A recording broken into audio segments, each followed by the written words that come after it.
დაუპასუხო, მაგრამ შენ გადაწყვეტ. ქართული ოცნების საპრეზიდენტო კანდიდატი ზონა ნიუსის კითხვებზე პასუხის გაცემის ნებართვას საკუთარი პრესსამსახურიდან იღებს. თუმცა პრესსამსახურთან შეთანხმება მარგოლაშვილს მაშინ არ სჭირდება, როდესაც კითხვას ბიზინა ივანიშვილის მიერ დაფინანსებული მედიის წარმომადგენელი სვავს. ზებით მუშაობის რეგისტრზე. ხოლო ადამიანი ესე იგი თქვენ უნდა შეატყობთ. თუ ესე ყველას პასუხობს ატომსაც თქვენ არ. ქართული ოცნების კანდიდატთან ზონა ნიუსს ორი შეკითხვა ჰქონდა, თუმცა მარგოლაშვილმა კითხვებს ასპინძის რაიონში მოусმინა, ხოლო პასუხები კი ახალციხეში გასცა. არ ვიცი შეკითხვა.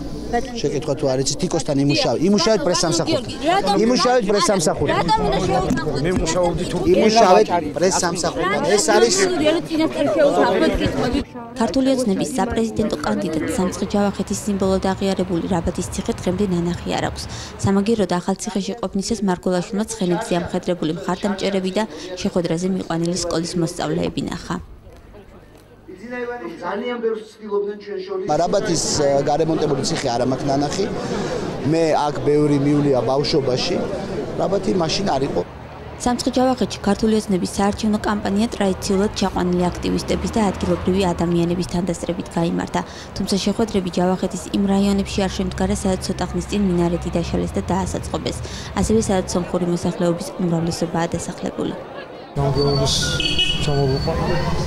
ანუ საკუთარი გამგეობის არის. კი, ყველაფერი გამგეობის. მარშრუტკა მოვიდა, მარშრუტკით ჩამოვედით. ტრანსპორტის ხარჯიც მათია. კი, ყველაფერი ჩვენ უფასოდ ჩამოვედით. ტრანსპორტის ხარჯები მათია. ანუ ადგილობრივი გამგეობა ფინანსებს. ახალციხესა და ასპინძის რაიონში გამართული შეხვედრების შემდეგ გიორგი მარგოლაშვილი რეგიონის მეუფეს შეხვდა.